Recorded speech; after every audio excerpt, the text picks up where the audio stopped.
What's happening, people? Welcome back to the podcast. Right, I'm hoping, even though it's a Saturday afternoon, I've had a mental work week, Monday to Friday.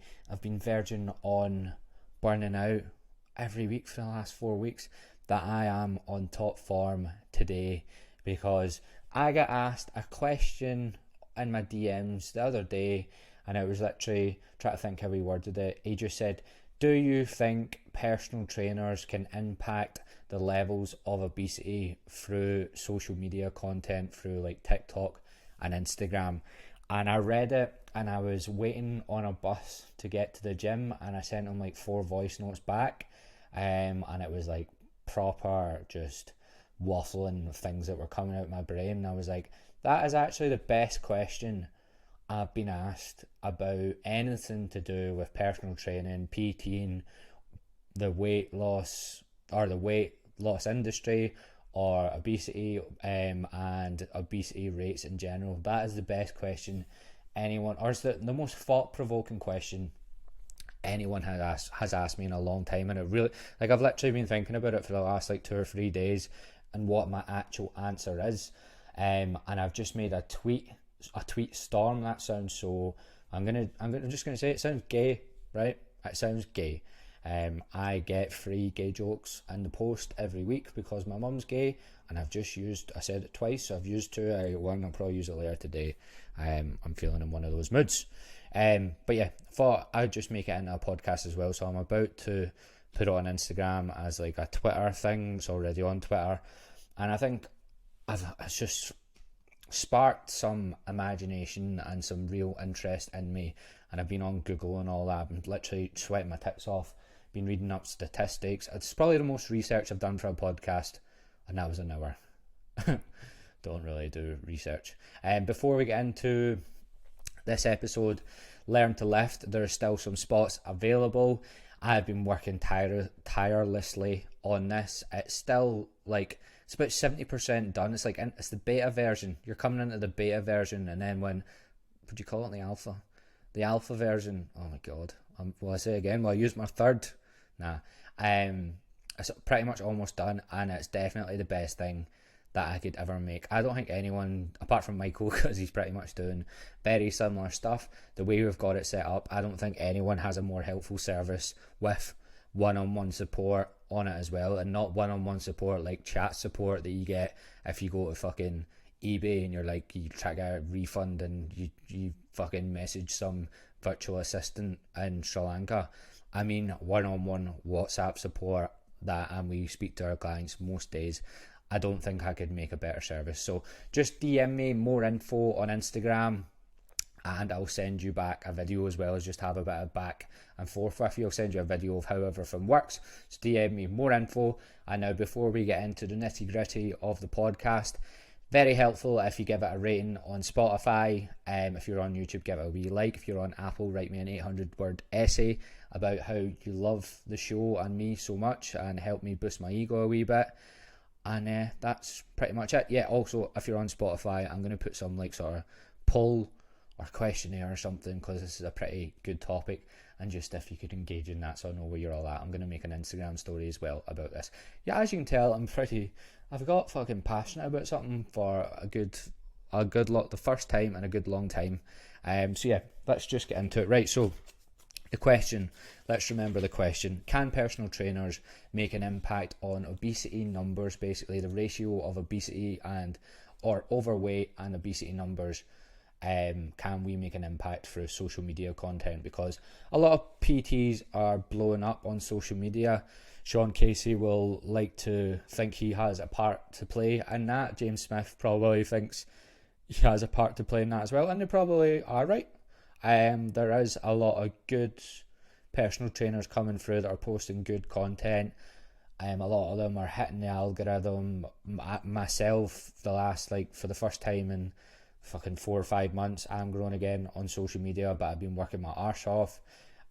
So people are getting quite a lot of views, and can that impact, or is there potential to impact the obesity numbers? And first of all, right, I had a little Google at the actual overweight and obesity statistics of a few different countries, and genuinely I knew it was bad, right? And you would think I would have a very good understanding of how bad it is, but it was worse than I thought. Also, I would just like to preface this by saying I am in no way a professor, and also I couldn't think of anything worse than spending all of my time reading studies. I don't actually think that's the way I can impact the world most or help people the most. Reading studies, I think a lot of people get too bogged down and like everything has to revolve around studies or be backed up by studies. Obviously follow the science, but then you also have to follow what you're good at. And me sitting down researching stuff without actually just putting out content to help people, I don't think it's the best way I can help people. And there's studies for everything. You can find a study to back up any of your fucking ridiculous beliefs these days. Astrology isn't real. Anyway, right. So where did I put these? Oh, yeah, right. So also, so that's why I'm going to say I don't expect this to be the most science-based podcast backed by studies. Don't expect me to come out with words that you're going to have to Google.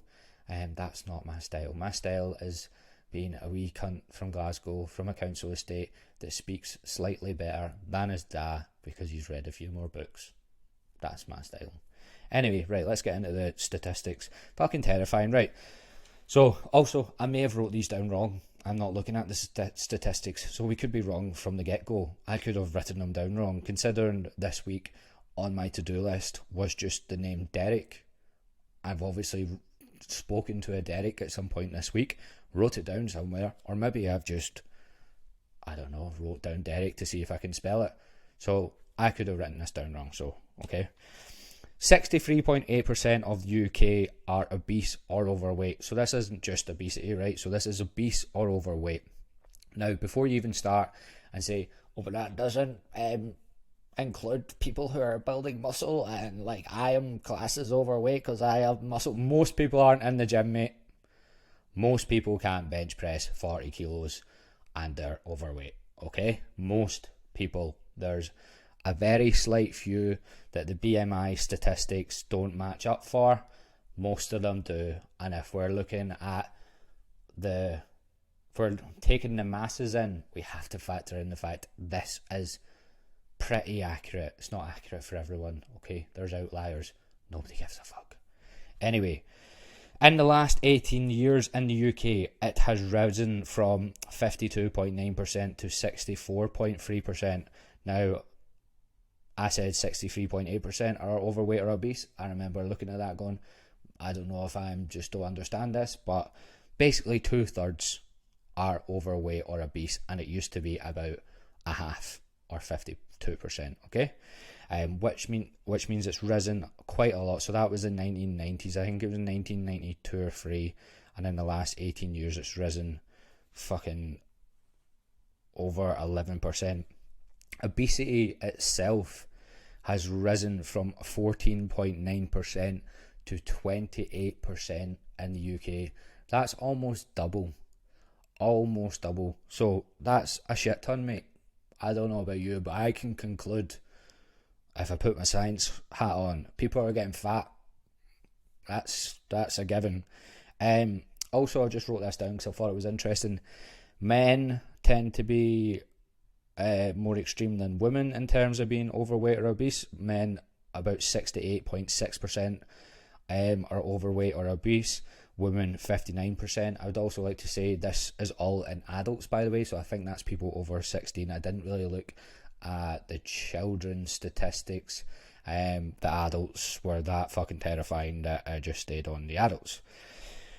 I looked at America. 69% of adults are overweight or obese in America. Terrifying. So that's more than the UK by quite a good chunk. 6% doesn't sound a lot, but when you think of how many people that is, that's a lot. And then this one shocked me the most, right? Because I'm getting quite a lot of people from Australia listening to the podcast and follow me on Instagram or whatever because I'm living in Australia, so that makes sense, doesn't it? I'd look about and go, fuck me, people are good looking over here. I feel like a fucking snail. I'd go to Bondi and go, fuck, everyone's fit. Everyone is in shape. No, there's a lot going on here as well. 30%, 67% of Australians are overweight or obese, right? If I can do some maths here, apparently there's more overweight or obese people in Australia than there is in the UK. Now, obviously, there's loads of and also this could be wrong, by the way. Especially like when I was reading this, I was like, surely not. Surely Australia hasn't got a higher ratio of overweight and obese people. If I walk about, yes, you see people who are overweight, but I swear the lifestyle is a lot more active over here, so I really didn't expect that. Obviously, everything I'm going to talk about will apply to Australia because a lot of this is to do with the way the world works now, especially the Western world. Actually, not even the Western world, because when I looked at the countries that were overweight, a lot of the Middle East were in the highest countries as well, like Saudi Arabia and stuff. So that really, really, really surprised me about Australia. I really didn't expect that. But yeah, crazy amounts of overweight and obese people in Australia as well. That's a staggering amount. So it's a fucking big problem. Another conclusion of mine, obesity is a problem in the world, and so is the overweight statistics as well. Right. So when I go through all of this, and like my thoughts and my opinions, by the way, feel free to like comment anywhere about what you actually think, because this is just literally a hypothesis. See, big word, my dad wouldn't use that word. A hypothesis, can't even say it, fucking fuck's sake. It's something I've been thinking about in my head for the last 2 or 3 days, and I haven't done that much research, but I've obviously been in the fitness industry for the last 3 years. I was overweight when I was younger. I've worked with a lot of people. This is just something that I've came up with just in my brain without doing much research. So let me know what you think, or if anyone actually works with in clinics or anything like that with specifically trying to clamp down on the obesity crisis, then that would be interesting to hear from as well. I'd love to get somebody on the podcast that is an actual clinician that works in that field, like the obesity field. That would be interesting. Anyway, right, so why has this happened? It's not because people are greedier than they used to be. It's not because humans are lazier than they used to be, even though that may be true, but it's because of the way the world works and the way human nature, like the way humans are built in general, right? This is my opinion. Obviously, a lot of this is backed up by sheer fact as well. Like, this will not be new news to you. But so, for a start, right, processed foods. Processed foods are way more readily available. The reason they're more readily available is because there's a higher profit margin in companies making processed foods. So when it's processed, they can make more of them and they can sell more of them, and there's a higher profit margin. So the people making these will make more money. It's like, for example, I can't think of an example of that. Fuck that example. We'll leave that one to another smarter person than me. Right. More sedentary lifestyles. So by nature, before even COVID happened, we were moving about less. Like we are. If you think about even my childhood, we were about the last of the children to be playing football. And I even remember my dad saying stuff to me like, there used to be like 20, 30 kids in that park across the road from where we lived playing football every night. And like when he was younger, there would be that amount in the park every night. I remember it was just me and one of my mates called Robbie. He actually owns the fucking brand that I wear all the time. We used to play tennis for like 5 hours straight all the time, and we used to play fucking free kicks. We would do penalties and free kicks down the park. But me and him were like the only ones really doing it. I did start to play a lot of video games when I was younger. I didn't quite have a phone or anything, but it was we were definitely more sedentary than the generation before us, and now this generation are way more sedentary than our generation by far. And even my generation, I was fat all throughout my childhood, so I definitely wasn't living a healthy lifestyle then. And Yes, you can say some of that was my own greed, but how the fuck can you say I was consciously making a decision to be fat when I was 9? I didn't have a clue what was going on. I was just doing what I was fucking told. Anyway, so all of this now, if we're looking at the rates just now, I reckon over the last like 2 or 3 years, these will have increased more due to COVID. I think working from home is one of the worst things to come out of the pandemic. Obviously, there's going to be outliers to all of this. Like, someone might have hated their office and now they get like a hybrid version where they only have to go in twice a week and they love life. Great for those people. As a whole, I think the whole working from home phenomena that has happened since the lockdown is bad for humans. It's bad for the way humans are geared in general. Like, we're social creatures, and it's also bad for your activity levels. I remember when I essentially do work from home, right? I essentially do. I'm very aware of how toxic that can be if I'm not smart. For example, the last 2 weeks, I've worked my absolute arse off doing a lot of stuff for the Learn to Lift program. Haven't socialised a lot, and I can feel it affecting my brain. But I'm hyper aware of these stuffs. I'm hyper aware of these things, and I know about them, and I know what it does to me before because I've done it to myself before, and I'm aware that after next week I'm gonna de-ramp it, not ramp it up, de-ramp it down. Is that a thing? So that I'm socialising way more again, because I'll break my fucking brain if I keep going down that route. But this is what working from home is doing as well. So less active, less happy in general because you're not socialising. Outliers of some people, yes, but as a whole, it's not good. We're well aware as well, a lot of things are more accessible. Uber Eats wasn't a thing 15 years ago. Yeah, you could phone a takeaway, but the easier it gets to access processed foods that are more calorific, without even having to walk to the place. Obviously, this is going to affect the number of, or the rates of people being overweight and obese, obviously. So it's not really that humans are becoming lazier or becoming greedier. The way the world is going is facilitating that. So you can't really, obviously someone can make conscious decisions, but humans are sheep. Same way, if you look at Putin, where am I going with this? If you look at Putin, right, he's managed to convince pretty much all of Russia, or most of Russia, that there is Nazis in Ukraine, and that's what they're fighting for. Like, the Russians genuinely, who have been interviewed, that are fighting for Russia and Ukraine, they genuinely believe they are doing the humans greater good. Oh my god, what a sentence. They are doing the humans greater good. You know what I'm saying? They are doing this for the greater good of humanity because there's Nazis in Ukraine.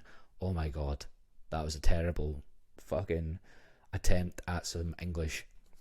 Anyway, you get what I'm saying. It's not really the fault of the individual humans. It's how we are geared as society, as a whole. How we're geared as a whole. Right. So I want to go more into human nature in general, right? So a lot of what I'm saying, I've sort of, I would be aware of this, but I read an unbelievable book called Lost Connections, and I would say it's probably had the most impact on me out of any book I've ever read. My favourite book ever is Shoe Dog by Phil Knight, and it's about he's the guy who started Nike, or Nike, whatever one you want to go for. That's my favourite book, but Lost Connections had the biggest impact on me, and it really made me understand anxiety and depression. And I know you might think, obesity is a completely different topic, but you tend to find that a lot of these are interlinked, or there is at least the same sort of things are happening, like the causations are the same, even though just because you're obese doesn't mean you're anxious or depressed. Like, the reasons for getting into these scenarios can be pretty similar.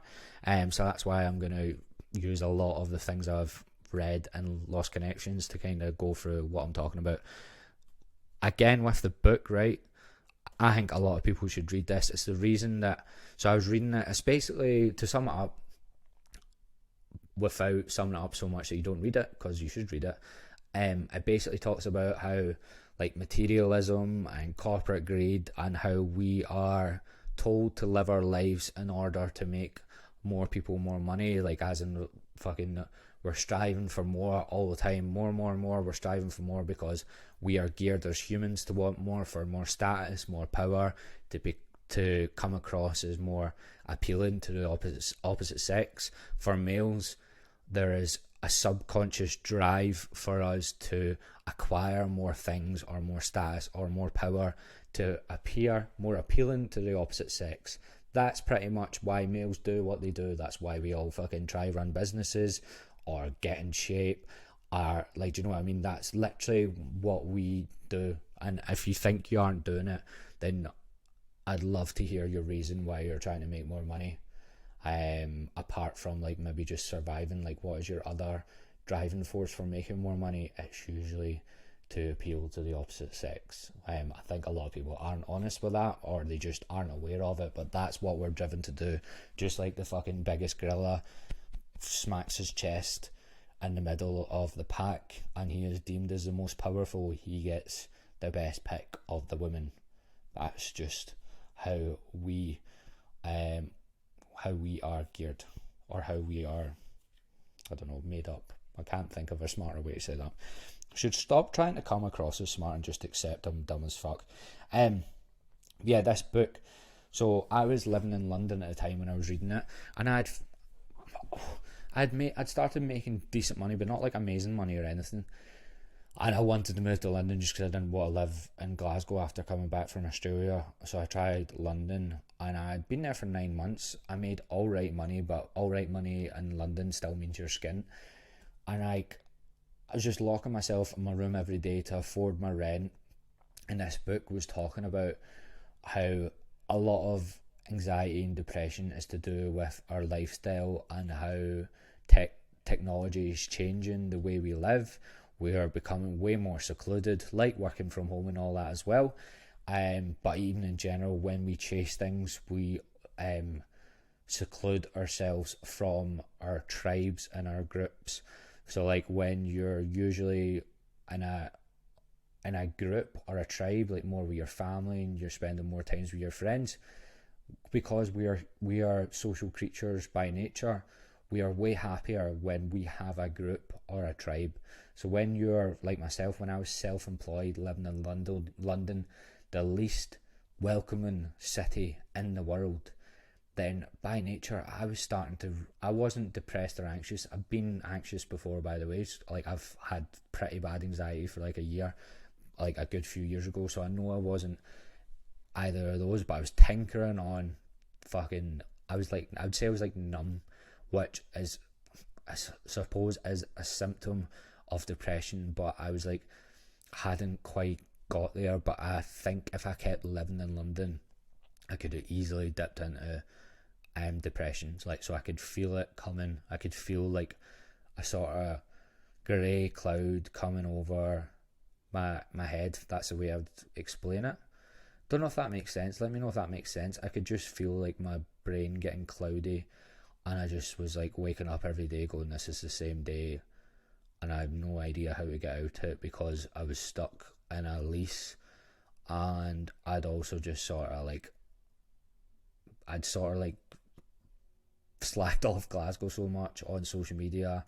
I really struggled coming home from Australia, so the thought of moving back to Glasgow, it also just didn't feel that nice. So I felt really stuck. I couldn't come back to Australia at that point either, so I just felt stuck. I was like, I'm trapped in this fucking awful existence where I just have to lock myself in my room and make money to afford my rent, and I can't even really do it. And other than that, like, I'm just stuck.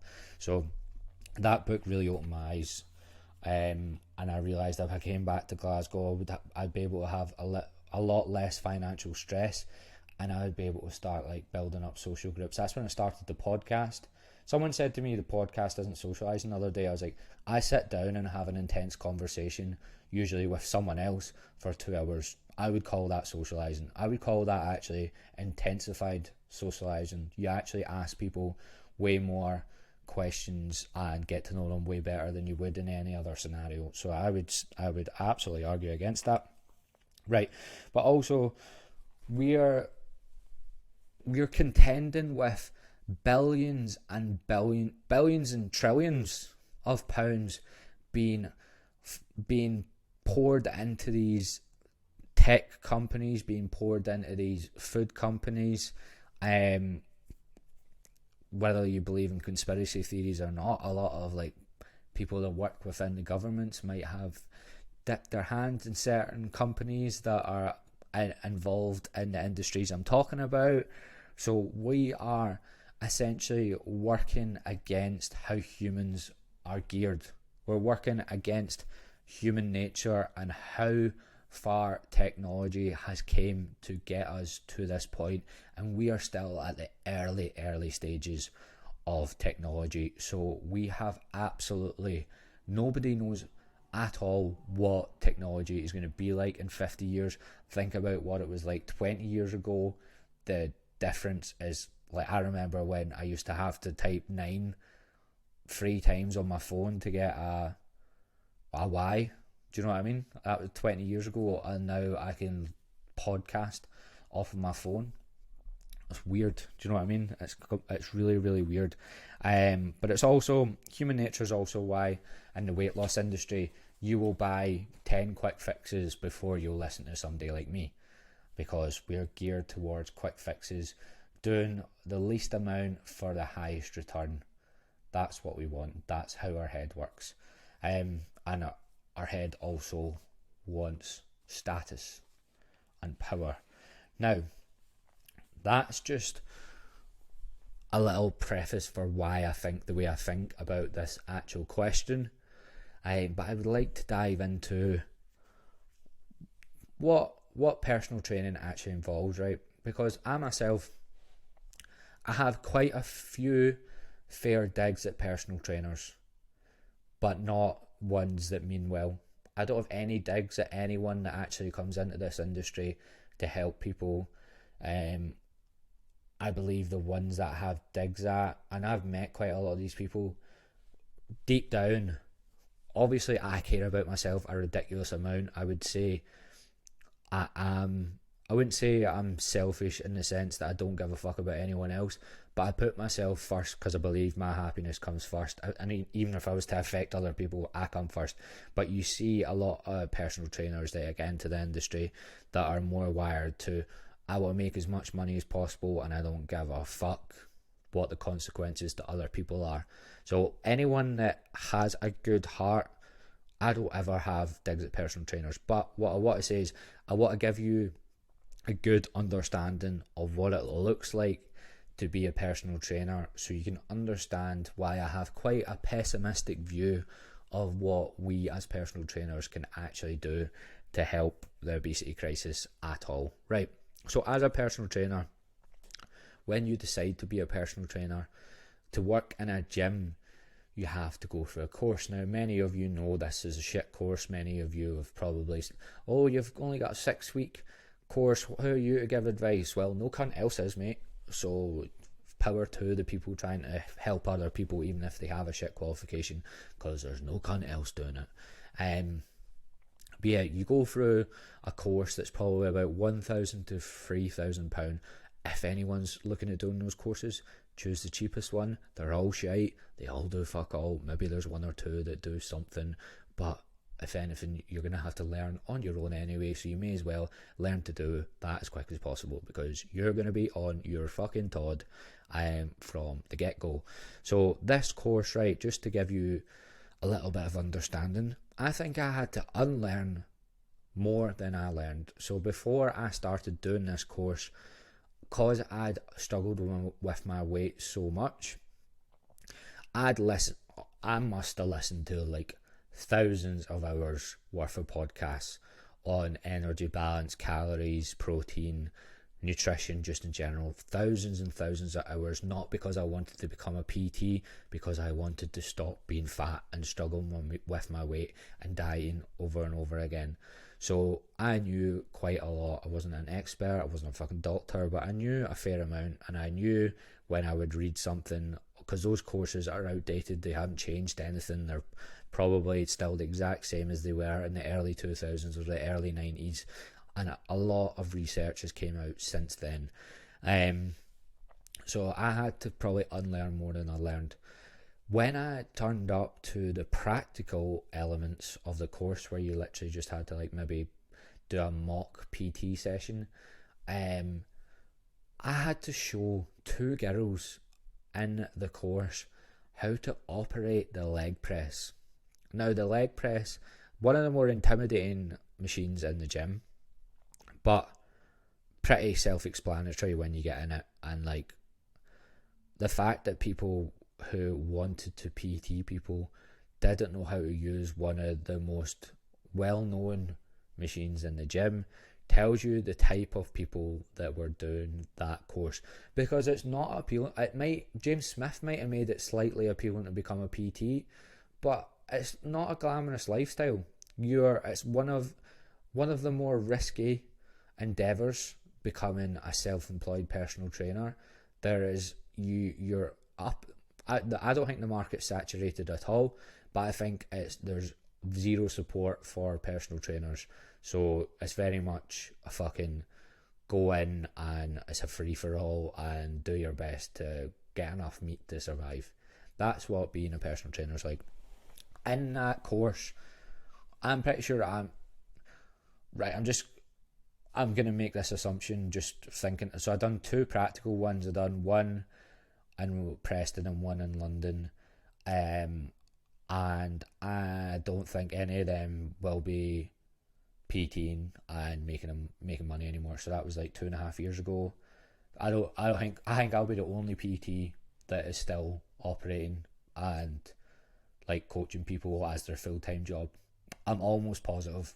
I like looked about and I was like, or spoke to them, and I'm not being harsh. I honestly think they're not one of them will have made it. And anyone I speak to who is a well-established PT has similar experiences with their course. There's better ones. I just picked the one that I could do online because it was COVID at the time. It took me a while to do it, and because I didn't want to do the videos, so I wanted to do it in person. So I don't think any of them will have made it. As well as that, so when you come out of the course and you're qualifying stuff, I didn't start working in a gym straight away, but I have worked in a gym. So let me run you through how that works. And this is all just so you can get an understanding of personal training. It's also so you can maybe empathise with PTs, and when you see a good one, pay them the money they deserve, don't fucking turn your nose up at PTs trying to make a living, or they charge more than other people because they're one of the very few that are good at their job. So when you come out with the qualification, when you go to gyms, right, you'll find the average gym rent will be about 500 quid, I reckon. Like if you're looking at the city centre of Glasgow, £500. I luckily managed to get one that was 300 quid, but that gym is shut down. So that tells you something about why I was paying that price. So most operating gyms that are like financially doing well will be about 500 quid. One's in London. The reason I didn't start coaching in person for ages was because I moved to London and it was 800 quid, and my gym, my rent was 875 quid. That's before any bills. So I was looking at just paying like almost £1,700 just on renting things, renting a place to live and renting a space in a gym. So that's why I didn't do it straight away, because I was like, oh well, I will just be forever in debt if I do that. And that's also one of the reasons I moved back to Glasgow, and it was also one of my ways of being able to be out and about and socialise again. So yeah, that's what you're looking at. So if you go by the average, just say the average, I'm going to have to do some quick maths. The average you will pay for a session is maybe 30 quid. If you times that by 10, 300, like say they're working 30 hours, which is about the max you can do as a PT. You can't do 40-hour work weeks one-on-one coaching, because you'll actually die. And some people do, and I'm surprised they're still alive. Say it's 30, so you've got 300, that 900. Actually, that sounds like quite a lot of money. Right. 900 times 4 would be 3,600.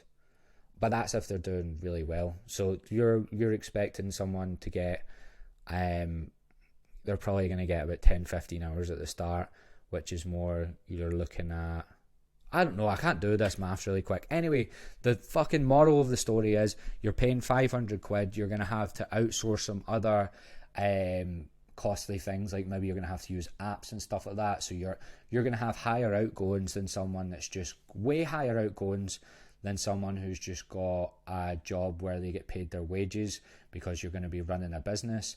So it's very, very, very difficult, and it's quite difficult to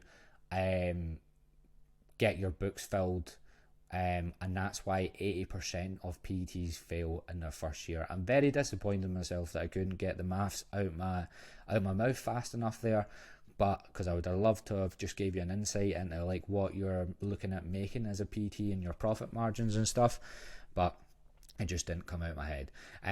Also, like my gym that I was working in, they wanted us to charge, like when I first went in, the gym owner said to me, yeah, so everyone in here is doing 3 sessions for 60 quid, or they do 60 quid for 2 sessions and they get the third one free. And I was like, I'm really blunt with stuff like that, and I was like, so 20 quid a session then? And he was like, yeah, everyone's charging that. I was like, I can't charge that. I'd fucking like pay to come here and pay gym rent. That's going to mean that I am going to struggle to make enough money to get by, mate. So I didn't charge that. But that's what he was trying to get every PT in there to charge, so that more PTs will get more clients and get more members. Very flawed thinking, but that was the thinking of that gym owner.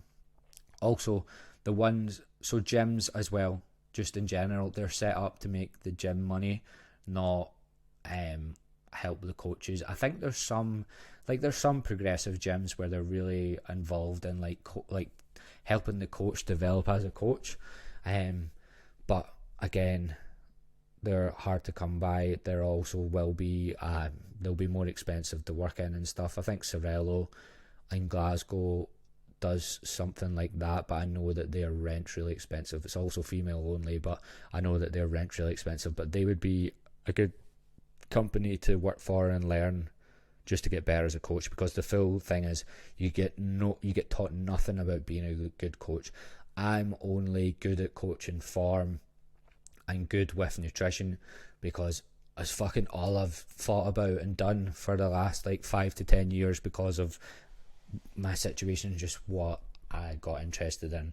It's literally just a sheer interest in the subjects and a sheer interest in helping people. So you're relying on a person being a good personal trainer purely off their own back, purely off wanting to take the risk of running their own business, which is extremely stressful, with no financial backing, no support, no guidance, proper expensive outgoings, and the reality is they might need to have some savings in order to even start. That's what being a personal trainer is. It's not this glamorous lifestyle where you just start posting on social media, you do a few sessions in person, and you become this online PT that lives in Dubai and works off the beach on a screen. That's not what happens. It's a fucking shit show to start with, and you'll have to work your arse off. And if you want to be any good, you actually need to give a fuck about people, and it needs to be your genuine interest. Otherwise, you're fucked. So remember, as well, gyms play into the whole quick weight loss thing as well. That last gym I worked in, I fucking despise. I can say it because I don't work in it anymore, and I love everyone. I still speak to people that work in there, but as a whole, I fucking hate classes that have words in them that are geared towards people expecting to lose fat fast in them. I hate it. The class in there was called Flabulous, and it was all about losing flab. I got asked to run them a few times. I was like, absolutely not. But gyms play into the whole quick weight loss thing and the whole corporate greed thing as well. All of these big companies like F45, etc., they will have big billboards of people that have lost weight with really unrealistic goals of how quick they done it, and all these words like torch fat, burn fat and stuff, because they know as well all of this plays into making them a lot more money, but not actually helping the overweight or obesity crisis. It actually plays more into eating disorders. Okay, so right as well. So a lot of people will maybe be. This is just my opinion, by the way, and I have a pretty dark opinion about this, but you'll hear often people talking about, but it's costing the NHS or whatever association or company is the health organisation in your country. The NHS would be the one in the UK. People will say it's costing millions or whatever to put these people in hospital when all of the diseases and stuff that are associated with obesity, like cardiovascular disease, certain cancers and stuff like that, when all of those crop up, which are way more likely when you're obese, it's going to cost the NHS way more, and it has been costing the NHS way more over the years. I don't think the amount of money it costs the NHS outweighs the amount of money people are making from the way technology is advancing and from the way that we are changing the world, basically, with all the processed food, with all the ease of access to processed food, and with all of the amount of money that is made from people being able to work from home, etc.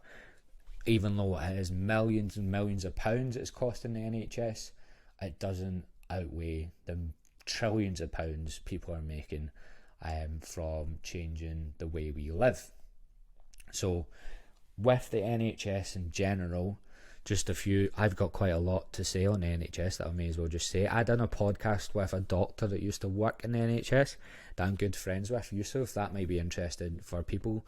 But the NHS in general is an extremely broken system. I'm pretty sure everyone's aware of this. It's not a fucking outlandish thing to say or an unpopular opinion. I genuinely think anyone that works for the NHS is an absolute saint.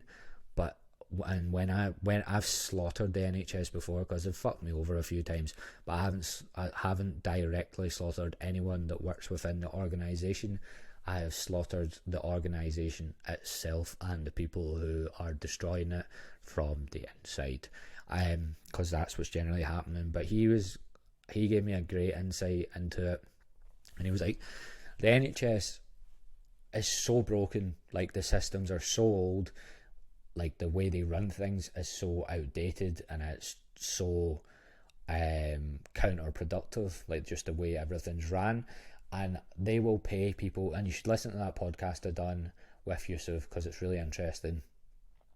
They will outsource companies they'll pay consultants to come in and tell the smartest people we have in the country, like doctors, surgeons, nurses. They will pay consultants to come in and tell them what is wrong with all the systems they are using. And Yusuf was like, we are aware of how broken the systems we use every single day are, but we get paid no different, and we are swamped 24/7 every single day, and we have no incentive or financial incentive, or are we even allowed to start working on the problems that are the problems they have with the systems they are working with. And he said something to me about he knew someone from New Zealand I think they were a surgeon. Can't remember. This is completely off the top of my head that he said something to do with a surgeon who I think he had like a background in coding or something, and there was this one simple task to do with an operation that he had to input into a computer, and it took him 10 clicks, and he knew how to make it take 1 click or 2 clicks. So that's a lot of time when you're just say he has a solution like that for quite a lot of the different systems. And he said it took 9 months for him to get that approved, or maybe even longer. I'm butchering the story. It took him like 9 months just to get that approved through all the multiple different sources he had to go through, and all of the yeses he had to get, and all the middlemen, just to get one of the simplest changes you could possibly imagine coded into the system so that things could take him a lot less time and a lot less stress. So that's how broken the NHS is, and I don't think that is going to change. And I don't think there is enough money. There isn't money in it to change it. Like, there's no incentive for the government, or like the Tories don't want to change how the NHS works. So, and there's no incentive for the people that work in it, and they've no time. They've literally no time. As well as that, I had a great insight into how the NHS works from my fiasco with my vaccine. Probably a lot of new people that haven't heard about this. If you have, then I'm sure you'll probably find it funny, because I literally had about 300 people on my live one time just watching me lose my mind from this, because I literally just stopped like doing any fitness content, and for 3 weeks I just tried to understand why I was getting fucked in the arse by the NHS. So when I moved to London, I didn't change my doctors to London because, as I said, I wasn't sure I was going to live there. I haven't been to the doctors in a long time anyway. Don't have any reason to go to the doctors.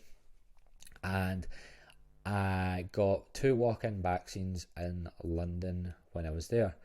Then I moved back home and I went to go on holiday. The only reason I got the vaccine was to go on holiday. I'd already had COVID. I felt like I'm a very healthy individual. I'd already had the Delta, probably the worst fucking variation of COVID there was, and I was alright. I did feel pretty grim, but I was alright. So I was like, I'm only getting it so I can go on holiday. Got the two jabs, moved home, and then in January I was trying to go on holiday.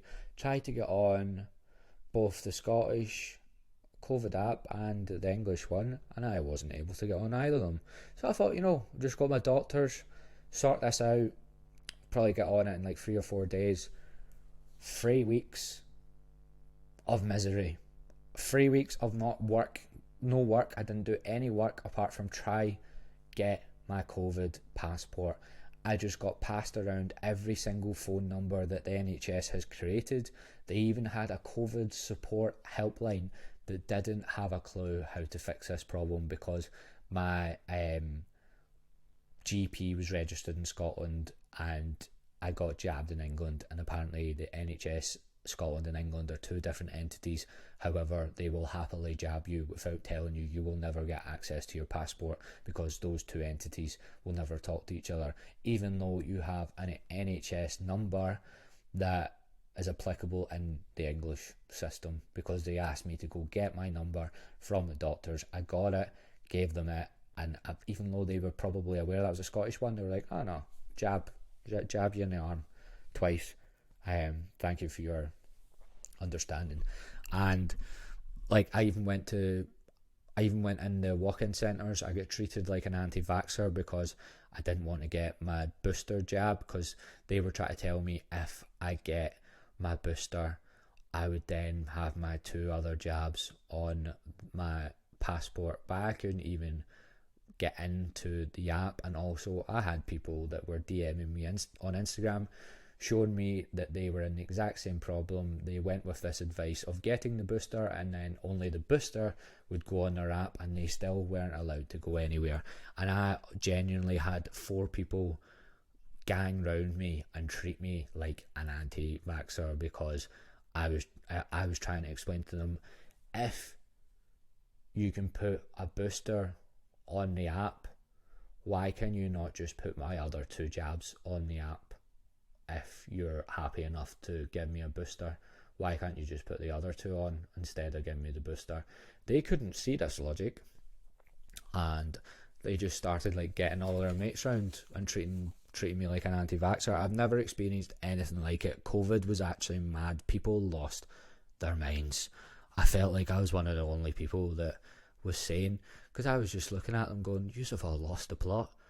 I can't go on holiday. I'm not anti-vax. I've been jabbed twice."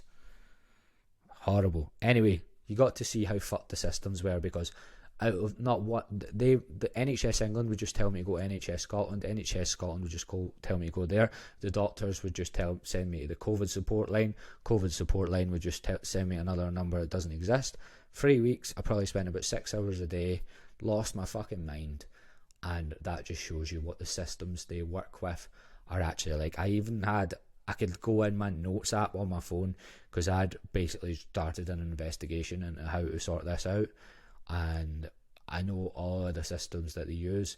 I've even seen them. I've had them explained to me on the phone, because quite a lot of the people that work within the NHS were very helpful. Some were fucking arseholes, but I don't really blame them, considering they had to deal with someone who had had 3 weeks and lost all their money for their holiday, and had been passed around phone numbers for 3 weeks on the other end of the phone. I don't think I was that rude to men. I was only rude to people if they started fucking telling me that I'd done something wrong, because I couldn't really understand what I had done wrong, because I hadn't done anything wrong.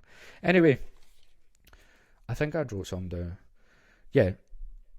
So in general, the point is that I don't think we can work against corporate greed, or like, no matter how much we try or how good our content gets or how much we get on the algorithms, we are working purely out of being good humans and trying to live a good life. And we don't have the financial backing of these corporations. I think as well, you've really got an insight into what human nature is actually like, and how much like just money can actually influence, money and marketing and propaganda can actually influence humans. Like, yeah, if personal trainers got given all the money that corporations have, yeah, I think we could start a very strong movement to getting people in shape.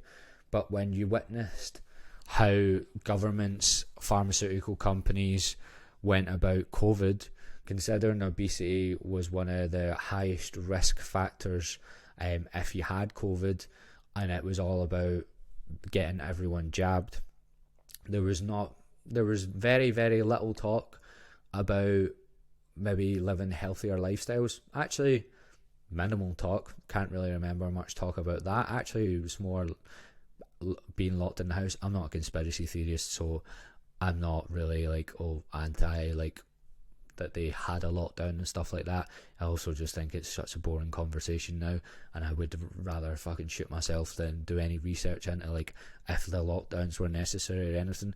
But it was safe to say it was anti-health and mental health, and pro money, pro vaccine, pro pharmaceutical companies making a shit ton of money off the vaccine, with very, very little talk about health. And even since COVID, where's the movements for tackling obesity, since a lot of the deaths and casualties with COVID would have probably been obesity related? Again, haven't looked at statistics on that, but just knowing what I know and knowing what everyone knows, that obesity was a big factor in people dying from COVID. No big movement to sort of tackle that. The only movements we've sort of had is Jamie Oliver took away our fucking sweeties in school, and I'm still raging about it. He took away my muffins. and I had to eat an apple in the morning every day, and I was still fat. Thanks, Jamie. You really helped me. That's the only movements we sort of had. And this is why this is why I'm not against like Joe Wicks or anything. I used to like probably just say the odd thing because I knew it would get me some views on TikTok, but fucking guys like Joe Wicks and stuff, he actually means well. I've listened to him on a podcast. He means well. I don't think he's changing much either, but he's trying. And yeah, that's what I think about it all. I don't think we can actually make a dent in it. Humans are too easily swayed, and if things are in front of their face on the telly, on their screens, on their social media apps, they will be like sheep. You've seen how much humans went against each other during COVID, and the money was in the vaccines, etc. So that's the way everyone went, because money can persuade people. What can PTs do? So it's not all doom and gloom, and I do think the rates can't keep going up. I'd love to know, like, in 20 years' time, if they like reach an all-time high and start going down, because they can't, like, it's not going to get to 100%, mate. We're not all going to be obese. Like, that's just not going to happen. So I wonder when it will start actually coming down. It's not all doom and gloom. What can we do? Now, in my opinion, one of the hardest lessons I've had to learn as a PT is we can only help the people who want help. And even those people who want help, they need to want help for the rest of their life, or want to help themselves for the rest of their life. It can't be a 4-week commitment of just, oh, you were feeling like it for 4 weeks. For myself, for example, if I took my eye off the ball for a year, I would get fat. It's just what happens. It's just how, if I give myself too much leeway, I'll fucking take that leeway and I'll get fat. So you're relying on people to have the mindset of people like myself, or develop the mindset, shall we say, because I didn't have a fucking really outrageously good mindset. It's something that I've developed over years and years of just fucking doing stuff. But yeah, and what we can do is we can help those people, massively help those people. I get messages all the time of people that have said that my content has helped them, but it's only helped them. It's done about 0.1% of the work. They've done the rest. They've just used me for knowledge and maybe some guidance and a little bit of accountability. Maybe if you're watching some of my videos, it gives you a bit of accountability as well. And that's all we can really aim to do, is do our best, put out the best content we can, try get up the algorithms, try crack the algorithms so that our videos are seen by more people without it being too clickbaity and actually putting out the wrong message, because that's an easy thing to fall into. You have to be careful with that. Like, for example, I shouldn't post so many videos about how, like, I made a video saying you shouldn't call people fat, but I was literally just doing that for views. So I was just getting a lot of people that just wanted to be validated, and I don't think you should call people fat, but when I make a video like that, it doesn't actually help people. It just gets hundreds of comments for people saying, agree with this guy, that don't actually want to do anything about their situation. We want to help the people that want to be helped. That was my aim. And I fucking hated when I made that video. I had so many people with blue hair and astrology lovers follow me after that. That's why I bring it up. And that's why I also slag off astrology, because it's not only is it a red flag in the dating sense, it's a red flag in the sense of a potential client. But yeah, that's my thoughts. I think, did I write anything else? Oh yeah, no, one more point before we go.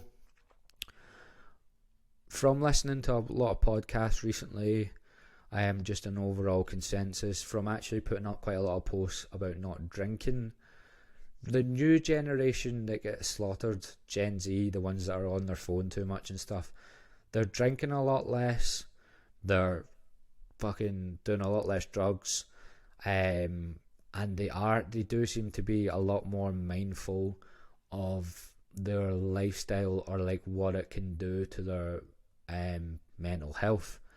I think because they're growing up with social media, they're actually getting educated more on the consequences of it as well, or educating themselves on the consequences of it, whereas we were just thrown into the deep end and going, oh fuck, my brain's fucked now, I've been on this thing for like the last 10 years without no warning of what it can do to you.